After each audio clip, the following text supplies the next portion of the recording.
রাধা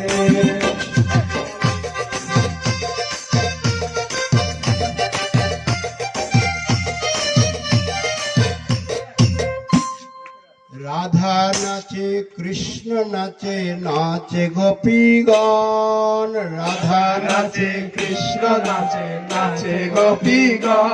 আজি মধুর মধুর বংশী বাজে এই তো বৃন্দাবন, মধুর মধুর বংশী বাজে এই তো বৃন্দাবন। আজি মধুর মধুর বংশী বাজে এই তো বৃন্দাবন, মধুর মধুর বংশী বাজে এই তো বৃন্দাবন।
সংকীর্তনের সান্নিধ্যে থেকে যারা মুখে নাম করবে না আগামী জন্মে নিশ্চিত তারা বাবা হয়ে যাবে। সব ছোট হয়ে যাবে, যারা নৃত্য করবে না সব রাঙ্গা হয়ে যায়।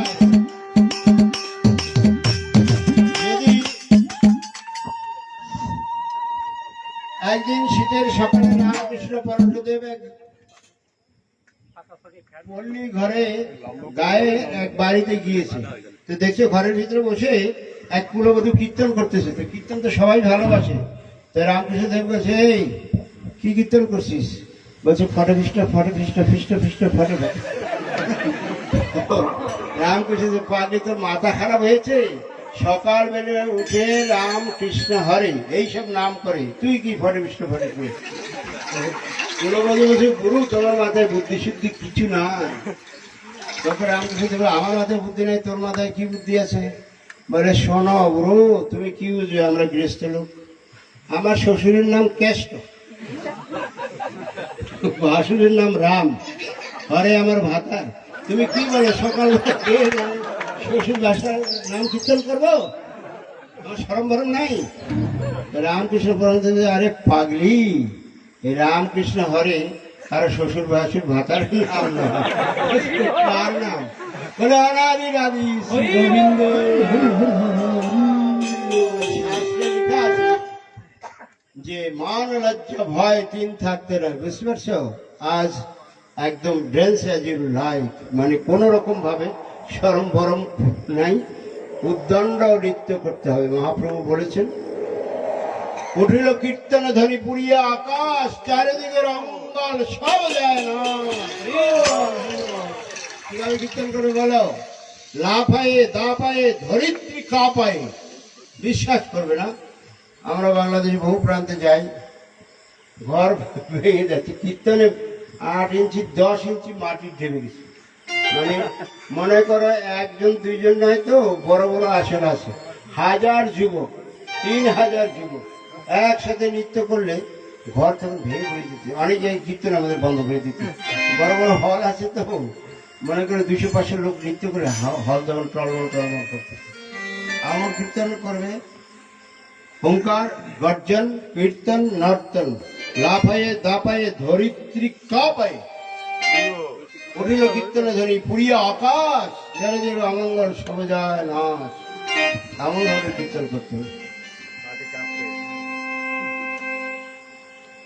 গৌর বলে এসো জীব আর ভয় নাই, গৌর বলে এসো জীব আর ভয়